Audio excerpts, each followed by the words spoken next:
Fuck it. It's live. It's happening. There is sound in the background. I'm so sorry about that, but fuck it, right? Fuck it. Like, yes, there is a bathroom being built right now in this house. It's been 10 years. I've had no bathroom. So this bathroom is incredible. Well, I mean, we've had one bathroom. It's not the same. So I am so excited to get to talk to two people who understand the insanity of city life, the insanity of tech life, the insanity of fuck it. Michael and Zach, tell me everything. So nice to meet you. You could have just introduced us as two people who are fucked up. We get it. Two fucked up? No, I do not get that impression whatsoever, in fact. Thank you. But hey, how's it going? The Zakar Twins. We used to have names, but we just go by the Zakar Twins now. You can call us twins if it's too confusing. And we're the writers of the best two books on the market, no offense. Pray the Gay Away and How to Be Fucking Happy. Oh my God, look at you. Wait, hold it up a little longer. I just want to see it. And can I see the inside? Because I need to order it and I have not ordered it yet, but I see that it's a workbook, which I love. Yeah. It's a mixture between, see, we have sections, the evil twins, not us.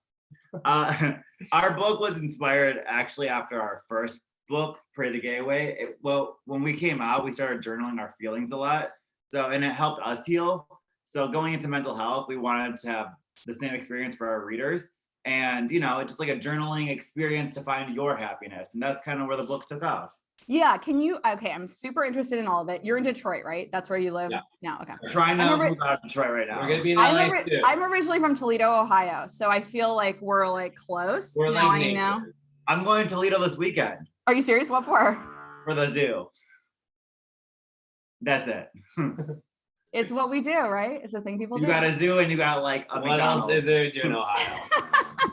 What age were you like? Okay, tell me about the beginning of sort of the writing and coming out. Like, were those at the same time? How did it work with the two of you?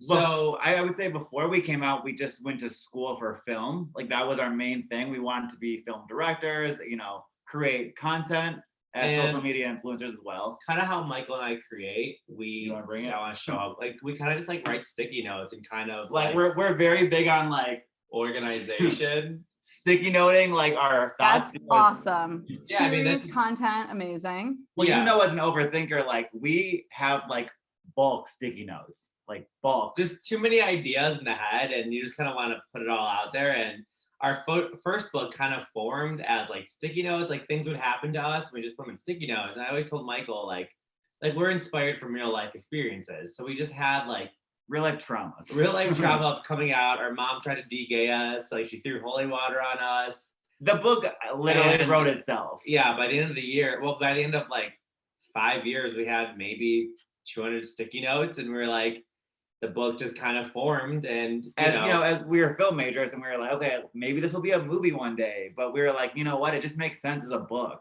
It had a timeline. It had a very structured. So this is your first year in film school? Yeah, our first. Okay.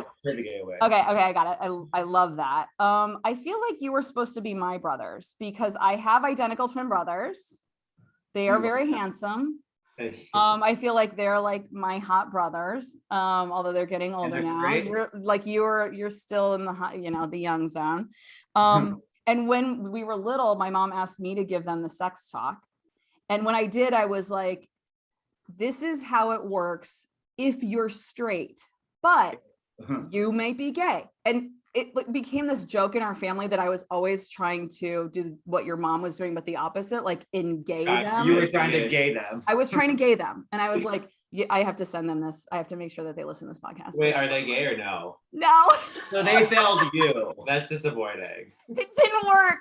You know what? It never works to change someone's sexuality, no matter what direction you want to go. You want them to be gay and it will just never happen. I know. So when you were little, like when did you two start? So twinness is very close to my heart. So when did you two first start talking like, oh yeah, we're both gay. We know that. Like, was that like from early on or? I think growing up, especially in the Midwest of Michigan, we grew up in a very white neighborhood. And as two Middle Eastern people, we just kind of always felt like the outsiders in our school experiences and our job experiences. And that's kind of, we never said like we always felt gay. We always felt like an outsider. Yeah, I get it. Well, I always say everyone's coming out to kind of an individual process. Like for me, I was processing my own feelings, and I never thought Michael was gay. I just never even factored that my twin was gay because I was going through so much of my own shit. And in our first book, long story short, we slept with the same guy. Oh my God. But the guy was like, It makes more sense. It makes more sense in the story. But like when he came up to me, he's like, your twin's flirting with me. I'm like, Michael? No. I was like, you're misreading his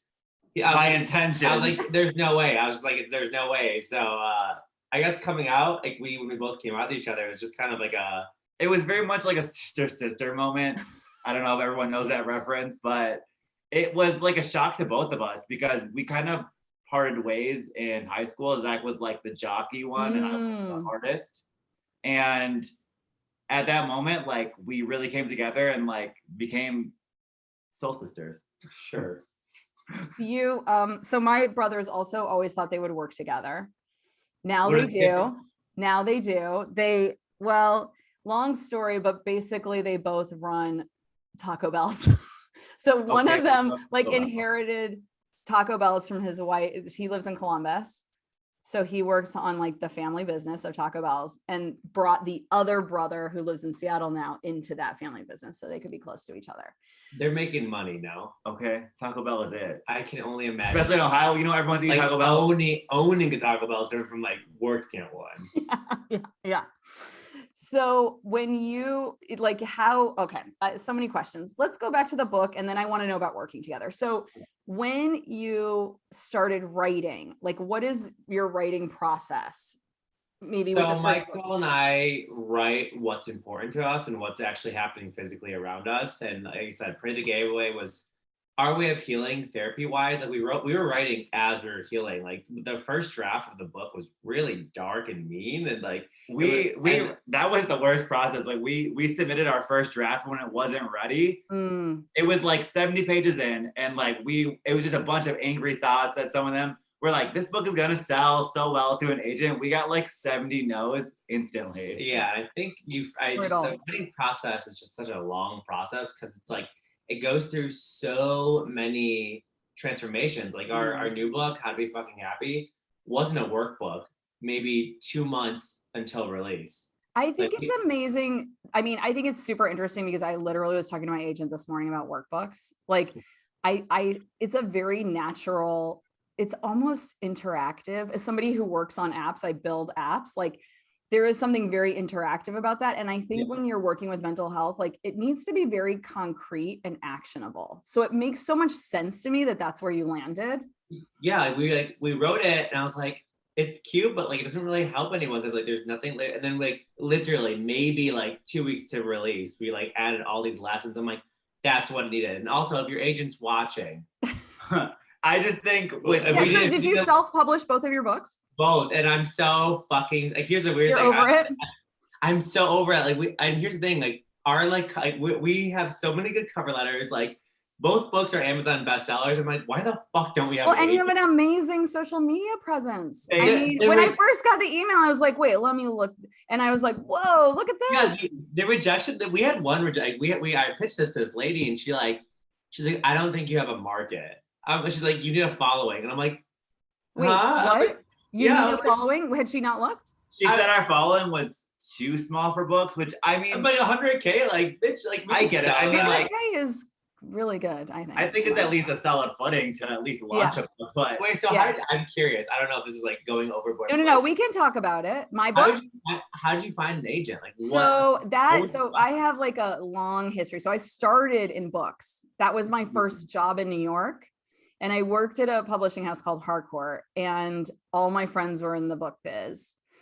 And so when I moved out to the West Coast, knowing no one, by the way, just driving my car out, staying in like a residential apartment, like kind of depressing in Seattle, but like beautiful, but trying to figure out how to live on the West Coast. My natural place to meet people was always through people who knew book people. So when I moved down to San Francisco, again, I was introduced to like, here are some book people in this place.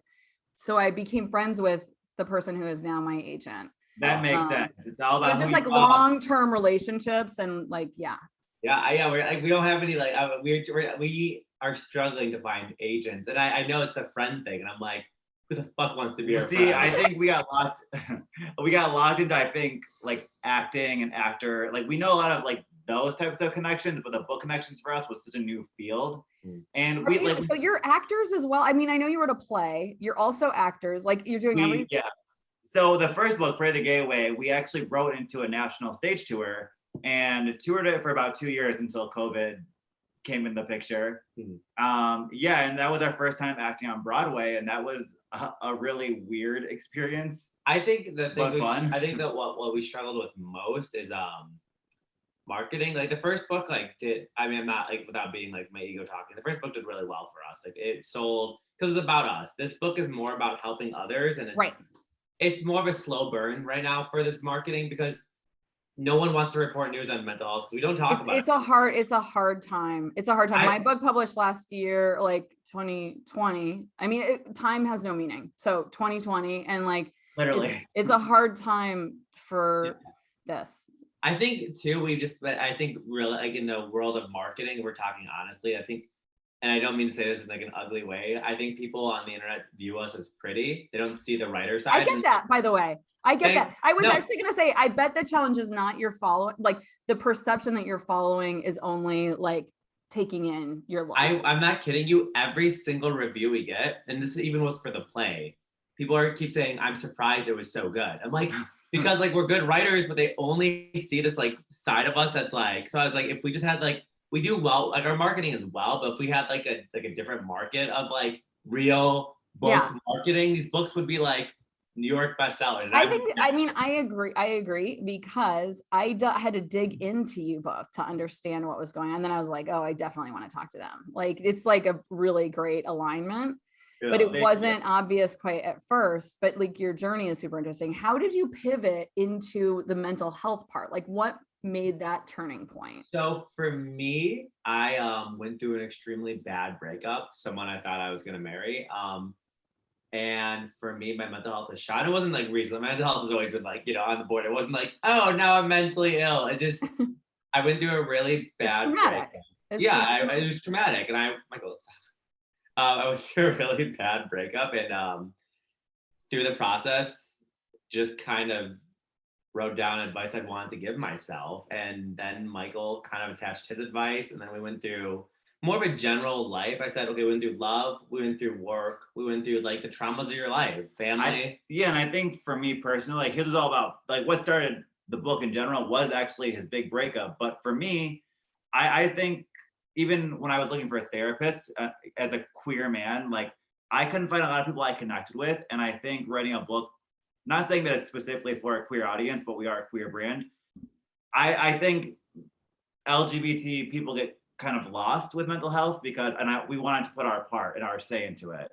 I agree with you. I feel like there aren't like super strong mental health, or like I haven't come across a ton of super strong LGBTQ.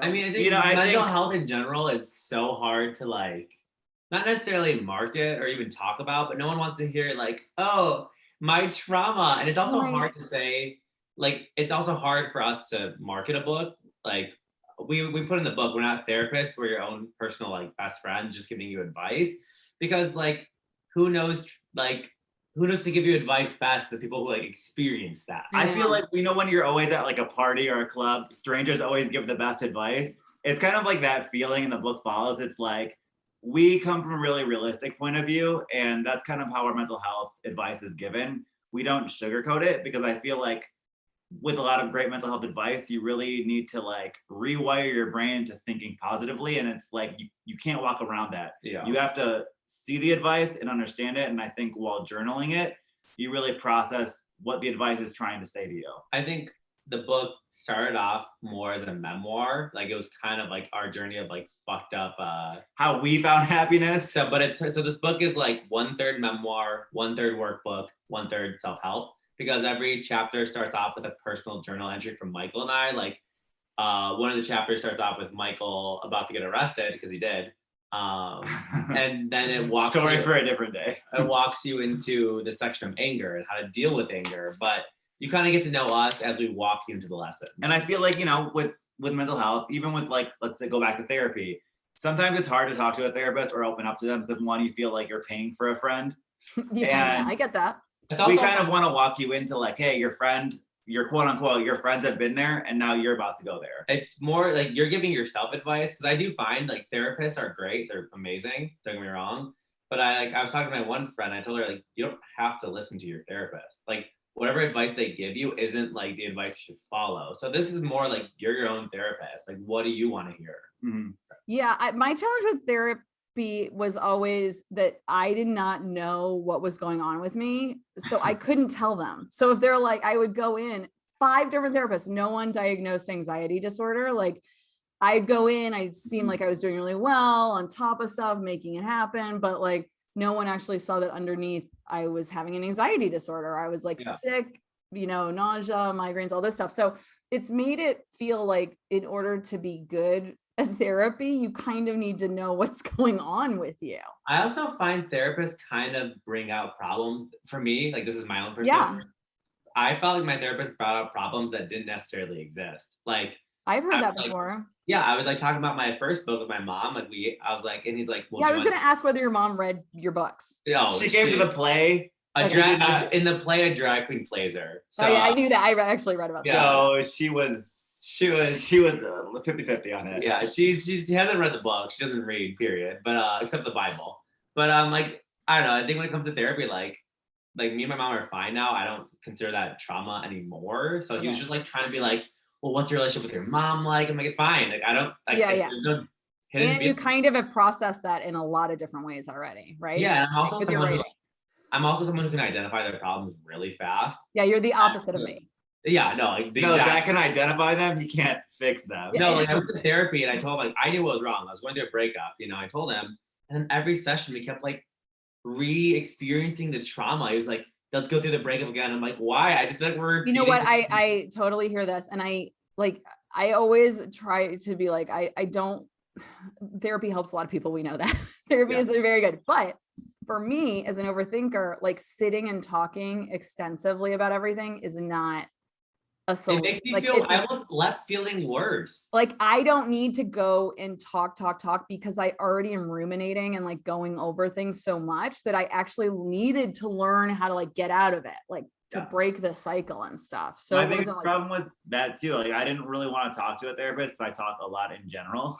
So for me, I'm a huge overthinker as well. Like I could be sitting in a room overthinking for like 2 hours straight. Sometimes I forget I zone out a lot because I forget where I am, because overthinking for me at least has been my biggest problem. There are times where I'll be like thinking so hard, I'm like, damn, like you're physically in your room. Right. Like what is going on? Like where have I been for 30 minutes? And I think we say in our book, it takes a lot of overthinking to stop overthinking. I love that.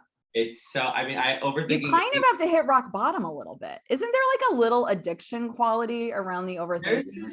I feel like the world is so wired negatively, so it's really easy to fall into thinking negative. Of course, especially in this era that we're in right now, because a lot of people right now don't know where to go for careers. And we say in our book, careers is a huge trigger spot of what makes you happy, or that passion that leads you to happiness. Mm-hmm. And I feel like a lot of us are in this weird like juggling time of like we don't know where to lean. I think a lot of us have a self-destruct button. Like for me, life is so like okay. Like I'm happy, but there's like this like little button in my head saying like, why aren't you like happier? I know. And then it just starts kind of like overthinking, and like you just like think of all these things that could go wrong in your life. It's just like when there's opportunity in my life, my first gut is like why it wouldn't work out versus why it would work out. So your mom is Iraqi, your family is Iraqi, right? Are you your first generation? Yeah. Is there like I've been really interested in talking to people from lots of different cultures about like how overthinking like exhibits itself in other cultures, like Indian culture, for example. It's like super. When I tell you Middle Eastern people do not believe in mental health, like that was something we never talked about in our family. Like when we were talking about mental health to our mom in general, she doesn't believe in therapists. Like that culture just doesn't believe in helping, because it's like, you're alive, you should be fine, you're great. But like, you know, like because there has been so much trauma and turmoil within the culture that it's like, hey, like you have nothing to complain about. Our culture never wants to admit when they're wrong. That's the problem with our culture. Like I love the Middle Eastern culture, but like the problem that's intertwined in it is just there's so many deeper issues that we don't really want to talk about because they would cause more mental health problems. I mean, I think people in general look at mental health as a sign of weakness. Like you know, mental health is just obviously mental health is just as real as physical health. And I think just people ignore it because like and also it's something you can't see. Like mental health is something from the naked eye, you look happy, but I don't know, like you're like, right. Totally. I don't know what's going on in your head. And that's what's really hard. Like people don't believe like, you know, you're sad because they see or that you should be able to control it. You know what I mean? Exactly. Like, oh, you're not doing well, do better. Like what's I always think mental health kind of runs like an oil change for your car. Like your brain is like a car that needs like all those negative thoughts kind of build up. You need some time like therapy or some art therapy to release all of that negative energy to get back into a headspace that you feel comfortable in. Yeah, absolutely. What would be your dream? Okay, so I would say that you're social media influencers. That's my impression already that you've achieved that. What is your like dream of the thing to tackle, like getting the word out, like being able to get your books more widely read? Or we are like entertainment writers, and I hate saying that in any variety. I love our books. I do love books. I just foresee us being more TV writers. We're Michael and I like the reason both. Again, my ego's talking. The reason both these books are so well is because Michael and I write for commercial value. We know what the public wants to read. Not like we don't write for us, which I think a lot of readers do. And I think that's a great point. Like I think that's a great point. I won't say which book it was, but Michael just did a book review, and this guy wrote 21 chapters.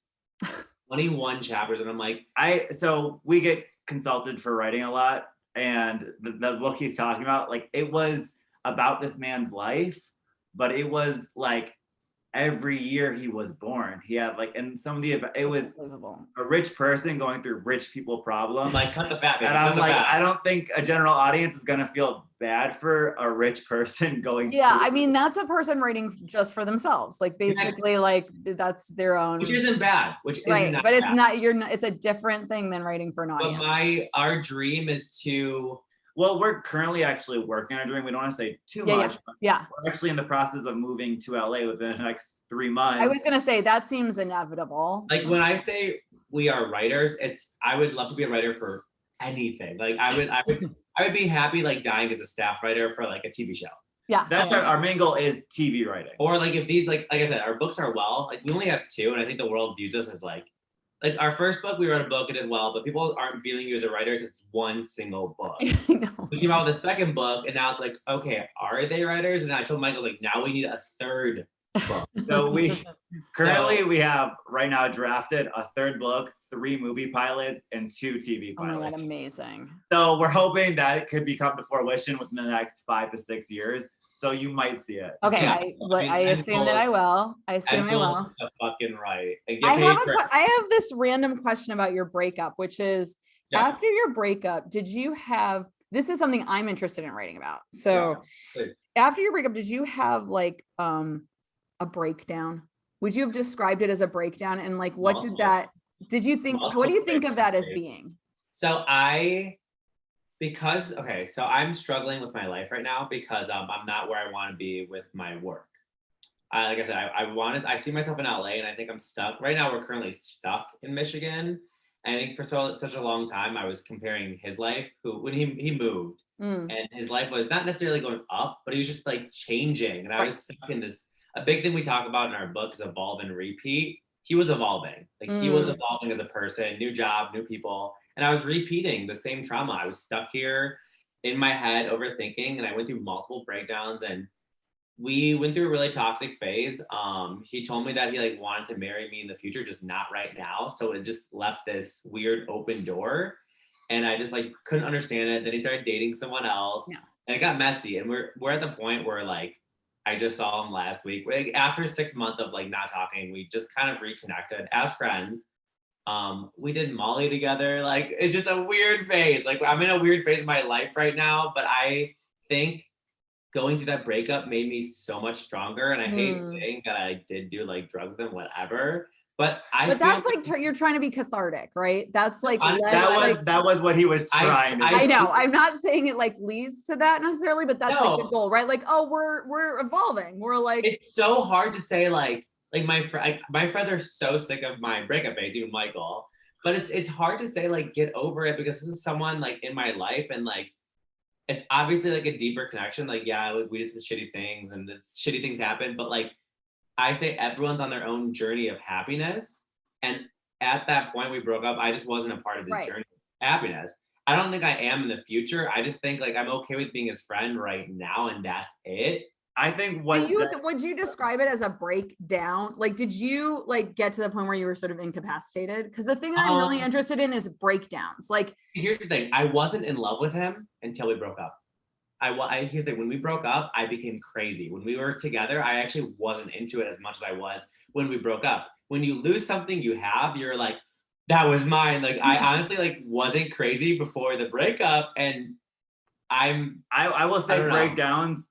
Zach definitely was going through a lot of breakdowns, and I think what he's not seeing is that, you know, when you're in a relationship, you're in someone's world, and depending how long you're dating someone, you get so involved into your world with that person. So when you split up, it's like, what world are you living in anymore? So it's like every time you go through a breakup, it's like you're finding yourself, you're finding your new environment. Yeah. Because I feel like identity crisis. I think it's like a total identity crisis. 100%. I think too. I think a big lesson I wrote from my point of view, and one of the lessons I wrote is like, life is just a collection of moments, and our moment ended, and it was just that simple. Like, I think I was trying to hold on to this moment that I enjoyed, but it was no longer benefiting my life. Yeah. If that makes sense.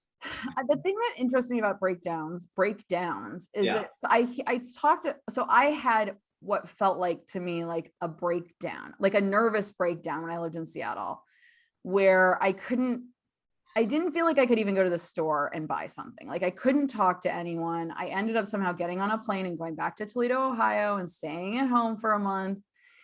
And after it was over, I was like, oh yeah, I had this nervous breakdown. I would say like really like lightly. And now I'm seeing other friends go through this thing that now therapists kind of call an anxiety event or a depression event. And I'm like, what is this? Like, what is a nervous breakdown? What is this thing that happens where you can't function, you know? I have like 7 a day. I believe a nervous breakdown is being so unrealistic. Like, for me, we broke up because I didn't move with him. And like 2 months later, I was like, I'll move with you. Like, I'll do it. Like, there's like, you just become so unrealistic. Like, I just think a breakdown just I think an anxiety attack just brings out too many choices where you don't know where to lean. The problem is when anxiety happens, it's like, should I take choice A, B, C, D, 1, 2, 3? You know what I mean? And I think people need to make choice. Like we say in our book, you need to make a choice. You need to evaluate where you are at this moment, not the future, not the past, but right now. Yeah, we say a lot of things are black or white, and a lot of people linger in the gray area. I know it's not as simple as A or B, but most of the time it's A or B. Like, most of the time you just have to keep moving, and keep moving means pick a choice. And like, you're again on your journey of happiness. And this is like, it gets deeper in the book. Like, we talk about a lot about how people perceive you. And a lot of people perceive me as a nice person, but I'm sure like to my ex, I'm an evil person. So like, you're going to be perceived, and there's a million different versions of you in the world. And I think the most, like, if you're just more honest with yourself, more authentic, and more making a choice, like more, stern, that version of you is kind of. I think the only version that's worth thinking about is how you view yourself. Like, you have to talk about, like, you shouldn't care what people think about you, especially in like friends. Like, the more authentic you are towards yourself, those people will gravitate towards you. Yeah, we say like we say in the book, your authentic self is the happiest version of you, because you're making choices for you. The right choice is your choice, and that choice might not be the same for everyone. Snap right now. I mean, you're so good. I mean, I find this like really great. I feel that about like, it's like a best friend like giving you really advice. That all feels like really good advice, I think. Thank you. I think you should do you ever make videos with the advice-y type stuff on your?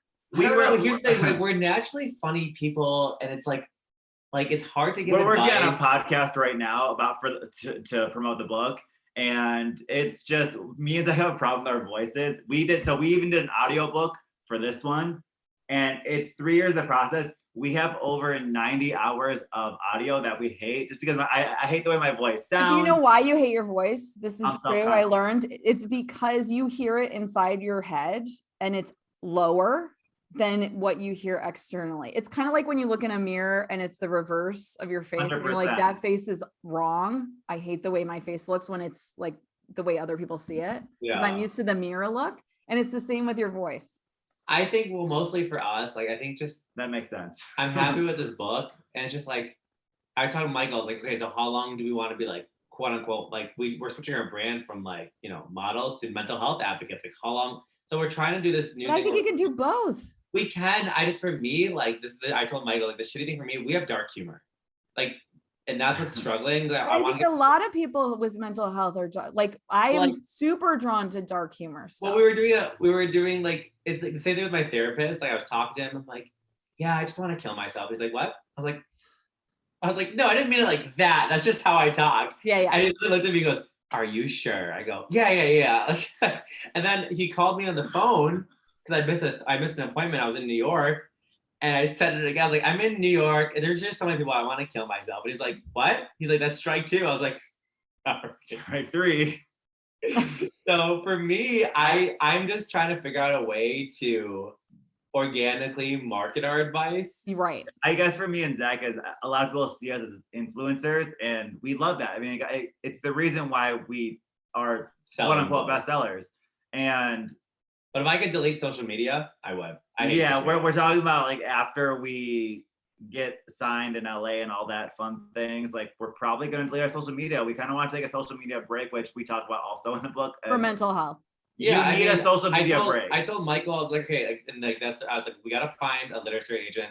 Like once our names get big, we need someone who could just sell it for us. Like I'm sick of selling our own product. I'm sick of talking about myself. I could talk about myself for like 3 hours. I just want to come out with a book, and then the world's like you know, J.K. Rowling, like, oh, fucking books. The Zakar Twins. We don't support J.K. Rowling anymore. Well, the Fortress is transphobic, but you know.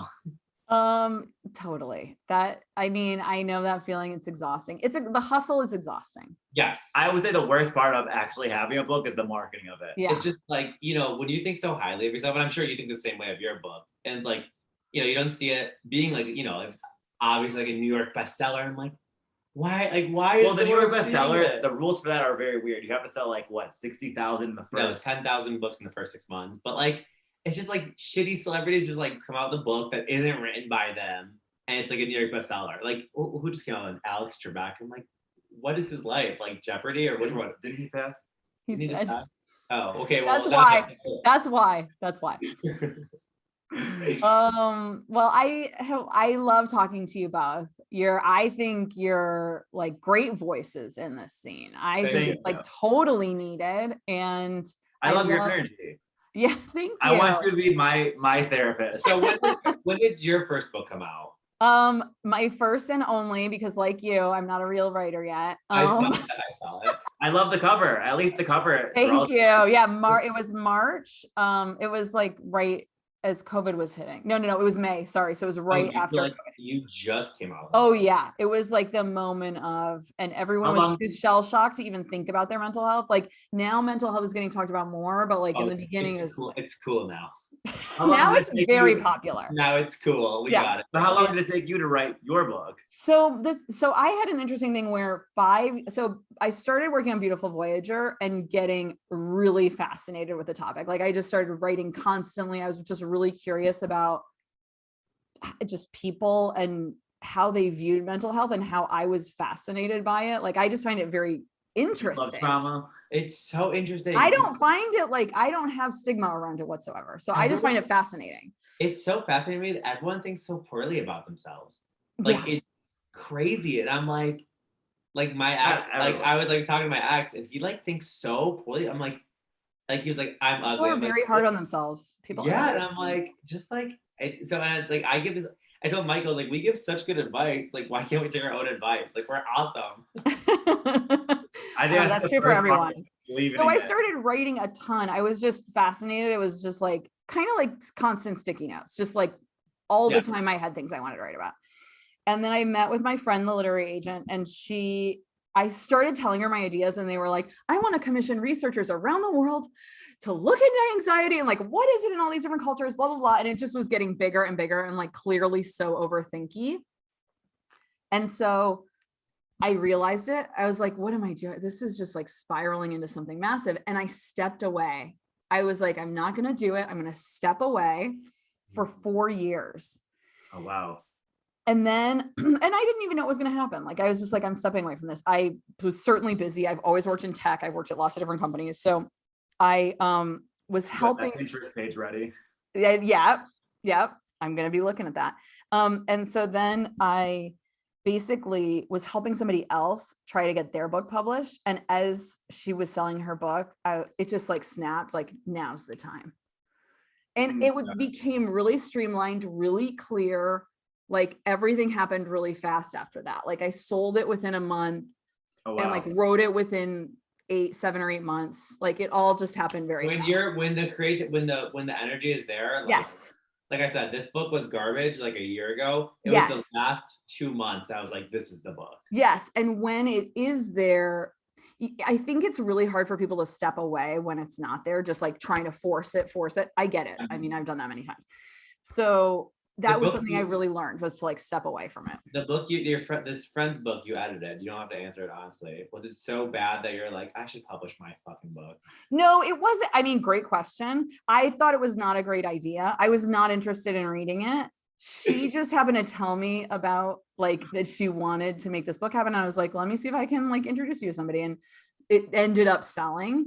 I still have no interest in like reading it though. Sometimes I like always wonder. We went to a book convention. Are you talking about that? Yeah, I went to a book convention, and this is when we were pitching Pretty Gateway, and this lady came up to us and she's like, I'm writing a book about arthritis. And I was like, cool. She bitched about like her traumas with arthritis, like, I'm like, and she was like almost, 98, and I was like, go off, girl. I'm glad you wrote a book about arthritis. Yeah, I was like, if this, you know what? If it's the right book, I mean, that's the thing. Her book probably got published before ours. 100%. Guess what? Probably not. Like having like been working at a book publishing house and seeing the manuscripts come in, like there were definitely a lot of arthritis kind of manuscripts. One of my dream jobs. Like I told Michael, like we're so open with our future. Like I would die to like get manuscripts of books. You just like being judgmental. No, I would love to just read books for the rest of my life and tell people yes or no. That's what you do currently? I did that at my first job many, many years ago when I worked in Oh my God, was that? And I would sign my name Mutaba because I didn't want people getting back in touch. So there's like my fake, I had this like alter ego Mutaba, and she like had lots of adventures in the city, by the way. Oh, and younger? This was when I was in my 20s. No, do you watch the show Younger? Oh yes, I totally. Oh my God, yes. The same feel. Yes, it was totally that. You're Hillary Duff. Yes, I was very Hillary Duff back then. And so then one day, the receptionist at this place I was working called me on the phone and said, you have a package for Mutaba. And I was like, wait, how did she know that I was Mutaba? And somebody that I had written a rejection letter to had like sent me some like little present or something. Oh. Which was actually really sweet of them, but it was to Mutaba. And like I was like my universal translation of Meredith. I want to know how you got started in that, because I would like die right now to be just like doing that during the COVID era. I mean, reading manuscripts? Like reading manuscripts of books, and then like what do you look for? Do you just put like job-wise, like what do you type, like book reviewer? I feel like it's all you know what? I hate to tell you this, and this is not going to surprise you, but again, it's through people you know. Oh. Now so what I did then, the way I got into book publishing was I took this course, which back then was called the Radcliff book publishing course. And now it's at Columbia. And like the point of it is to basically network. I mean, I met the guy I ended up working with. So much of like graduate school or school like that is just meeting the right people, True. I just like, that just sounds so fun to me. Like just have an iced coffee. It's fun at first, and then you're sort of like, okay, how many books these are pretty bad. Like there's a lot of really bad. How many did you have to review a week? Well, it was like I had many different roles, and one of them was to just like read through the slush pile. It's called the slush pile. Do you remember the worst one? Oh my God. Like the worst theme? Oh, there are so many. You know, there is somebody on Instagram you should follow. I used to work with him. His name is Kent Wolff. He's a literary agent. He's very funny. He represents some really funny, great writers, and he posts the things he gets in the mail, and it's amazing. Like the worst. A lot of it is like strange religion. A lot of it is around like different sides of like, you'll look through it and be like, what is this? And then all of a sudden you'll see like Jesus Christ, and you're like, oh, it's a religion. Okay, it's a religious thing. Our first book, we accidentally we couldn't even, so when we were printing this, we got denied by a printing press because they were only printed Christian books, but didn't put that on their website. Yeah, that's weird. That's weird. Thank you so much for hanging out with me. I feel like I just got to be with two awesome people that made me really happy. So I'm glad we got this time together. I can't wait to see the stuff you get into. Yeah, we're gonna get your email. Oh, we have your email, but we gotta get your. We're gonna do a book swap. I would love that. Yes, I would love that. I will totally. We want your honest notes, okay? And vice versa. Yeah. I know you used to be a book review. She's gonna be like, it's garbage. Thank you so much. Thank you for having us. Bye. Bye.